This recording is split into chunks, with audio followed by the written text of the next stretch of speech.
93 वर्षाच्या वृद्ध महिलेची एसपींना तक्रार। 93 वर्षाच्या आजीचा छळ केल्याने मुलाच्या विरोधात पोलीस अधीक्षकांना सदरील वृद्ध महिलेने तक्रार केली आहे। सदर तक्रार आज मंगळवार दिनांक 28 जानेवारी रोजी दुपारी 12 वाजता केली। विठ्ठलनगर चव्हाणवाडी ग्रामपंचायत तलवाडा येथील जिजाबाई महादेव गर्जे असे त्या वृद्ध महिलेचे नाव आहे।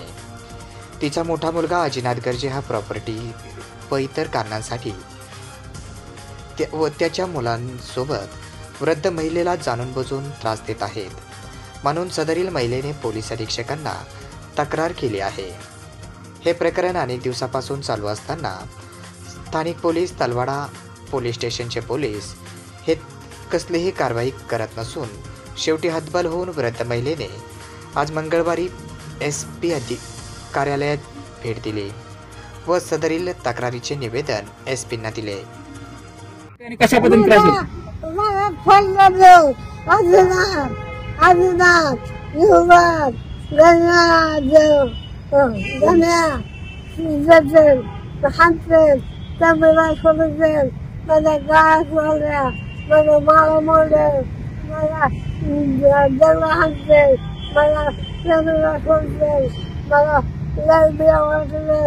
काय करू, काय खायला नाही, काही मला कोणी खायला मी सोमवारी देऊ त्याला हाणते, तुम्ही बनायला मारले।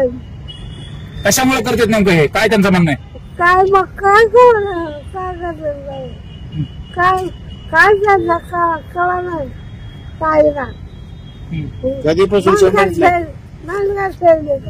काय पाहिजे म्हणतो तुम्हाला? काय म्हणतो का काय पाहिजे तुम्हाला? माझं सोनं नेलं 25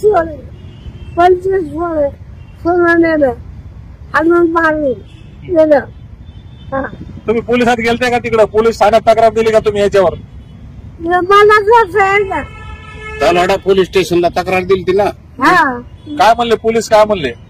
पोलीस काय पैसे खाते असं करतील का? आता काय मागणी? मग मागणी काय आता तुम्हाला काय पाहिजे आता? माझं शेत पाहिजे, माझं घर पाहिजे, माझ्या लेरी पाहिजे, माझ्या लेरी माझ्या 2 लेरी पाहिल्या। आई जिजाबाई महादेव गर्जे 90 वर्ष वय आहे। तलवाडा पोलीस स्टेशनला आम्ही 2019 पासून 4 तक्रारी दिल्या।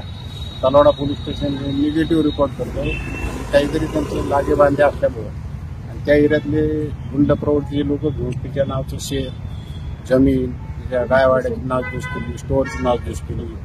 तिच्या आईच्या म्हणण्याप्रमाणे तिचे 25 तोळे सोनं नेलेलं आहे पैसे, आणि तिला सांभाळ करीत नाही। त्याला 20-25 वर्ष सांभाळ करीत नाही। सांभाळ कोण करत आहे? मी करतो सांभाळ। अच्छा, मी करतो, माझे नातू करतो। तिची लगेच संडास जागेवर आहे। तिच्या जिथं आंघोळ करते तिथं कॅमेरे बसवलेले आहेत। आमच्या घरचे महिला कुटुंब जिथं आंघोळ करते तिथे कॅमेरे बसवले।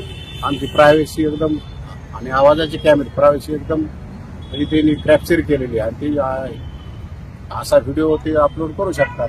त्यामुळे आईने सांगून झाडं तोडली, गाया सोडून दिल्या। कधीपासून हा त्रास आहे आणि का नेमका त्रास करतात? काय त्यांचं म्हणणं? आता आईला आमच्या 20-22 वर्षापासून त्रास आहे, आणि मलाही त्रास आहे। आमच्या बिलाची चौकशी, बिलं अडवतो, पट्यानाट्या तक्रारी करतो, त्याच्यामध्ये काही निष्पन्न होत नाही। पोलीस स्टेशनला करतो, कलेक्टर ऑफिसला करतो, कोर्टामध्ये करतो, हायकोर्टात करतो। पण नेमकं कशामुळे करताय? तिची जळाऊ प्रवृत्ती, तर आमचं सामाजिक मानसिक संतुलन बिघाडेल असं आमचं म्हणणं आलं। फक्त जळाऊ खुन्नसच्या दृष्टीने ते सगळं करतात। आता तुम्ही पोलीस अधीक्षकाची भेट घेतली, काय त्यांनी आश्वासन दिलं? काय पोलीस अधीक्षकची आम्ही भेट घेतली, त्यांनी सांगितलं की तुम्ही डीवायएसपीला भेटा, त्याच्यावर कारवाई करा। त्यांनी काही सूचना दिलेल्या आहेत डीवायएसपी साहेबला। तलवाडा पोलीस स्टेशनला गेले, पण आम्ही एसपी साहेबांना सांगितलं आम्ही तलवाडा पोलीस स्टेशनला जाणार नाही, ते काही कारवाई करीत नाही। डीवायएसपी साहेबकडे जातो, आम्ही त्यांच्याकडे जाऊन सविस्तर निवेदन दिलेलं आहे। निवेदनाची एक कॉपी तुम्हाला देतो, त्याप्रमाणे सत्य आहे ते सर्व घटना, त्याप्रमाणे कारवाई झाली पाहिजे। त्याच्या प्रॉपर्टीची चौकशी सुद्धा कारवाई केली पाहिजे असे आमच्या आईची मागणी, माझी सुद्धा आहे। मात्र ज्या आईनं जन्म दिला, ती आई एवढी वयस्कर झाल्यानंतर अशा पद्धतीने शोभत झाल्या मुलाला ते नेमकं करतात का? त्याच्यावर तो एन्जॉय वाटतो सर त्यांना। परत दारू पिऊन धिंगाणा करतात, फटाकडे वाजतात, टोपे वाजवतात, त्यांना अर्ज फेटाळा किंवा नाकारला म्हणजे तिच्या आईच्या केसमध्ये त्याच्या पोलीस स्टेशनने अर्ज फेटाळला तर त्यांनी टोपा वाजवले आणि त्याची सुद्धा तक्रार केलेल्या